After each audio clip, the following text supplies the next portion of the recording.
My fiance just humiliated me in front of all our friends and family when it was supposed to be our special day. Now I'm supposed to pick up the pieces after he shattered my heart. Yesterday was supposed to be one of the happiest days of my life, and it turned out to be the worst. I was getting married to the love of my life, but my fiance never showed up to the ceremony, leaving me alone at the altar. His friends and family tried to get a hold of him, but all calls went straight to voicemail.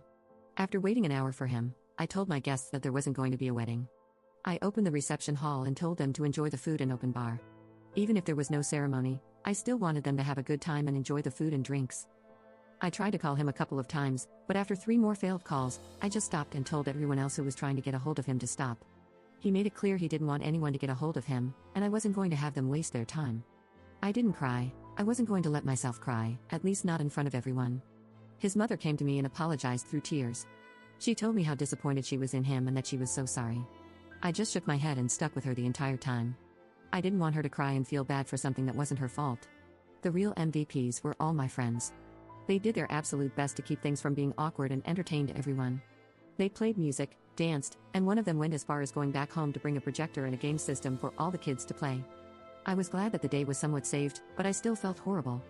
My would-be brother-in-law, Ethan, kept me from getting too intoxicated when I really wanted to. He told me that it would be awkward if I did, so I did my best to keep everyone happy. After 11, I told everyone who bought gifts to take them back and get their money back. A few of them refused and had me keep the gifts they got. So now I'm back at the hotel we booked, and I'm alone. This morning, I got a couple of missed calls from my fiancé and several messages that I haven't opened yet. I'm so angry at him. He humiliated me yesterday by not showing up when he could have told me he was getting cold feet. I had my friend message him that I want to be left alone and that if he showed up to the hotel room, I was going to call my brothers to have him removed. So far, he hasn't shown up, but I am getting phone calls from his friends, probably all wanting me to speak to him. I don't know if it's me being shallow or not, but now I'm rethinking our entire relationship and whether or not I see a future with him. So, another issue is that I have an extra plane ticket. It was supposed to be for our honeymoon, but since the fiancé isn't here, I decided to enjoy my little getaway vacation for myself. A couple of friends are coming with me, but not for another week since they need to arrange childcare and take vacation time, so they can't come at the last second. To be honest, I want to invite Ethan because I've never traveled anywhere in my life. I know he's been to where I'm going, and I want him to come so he can show us the best places to visit. Ethan told me he'd go for me, but should I invite him? I asked Ethan's mom, and she was all for it, but I still don't know if it'll cause drama. Update 1.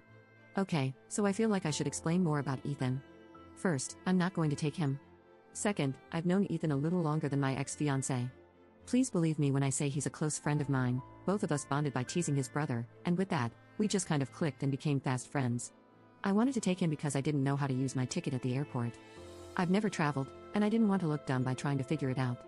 Thankfully, someone explained what to do, and I'm forever grateful. I know it sounded iffy trying to take Ethan, but honestly, it was for something innocent. I see him more as a brother than anything. And finally, I read my ex-fiancé's messages. Yes, he's alive. He wasn't in any terrible accident, and the reason he never showed up was because he found out he has a kid. His childhood sweetheart came by with a kid maybe a couple of weeks ago. His best man knew and never told me because my ex didn't want him to tell me until he was 100% sure, and I guess he found out today. He apologized so many times for not showing up, but he couldn't because he felt so guilty of what? I don't know. He said a large part of him wants to make things right and take care of his son because he's always wanted a family. So screw the last 3 years, right? I don't know if that means he's going to go back to his ex because he wants to talk over the phone, but honestly, I'm done. I think it's an excuse to get back with his ex. I don't believe he's ever gotten over her, and she over him, which is why she chose now to show herself.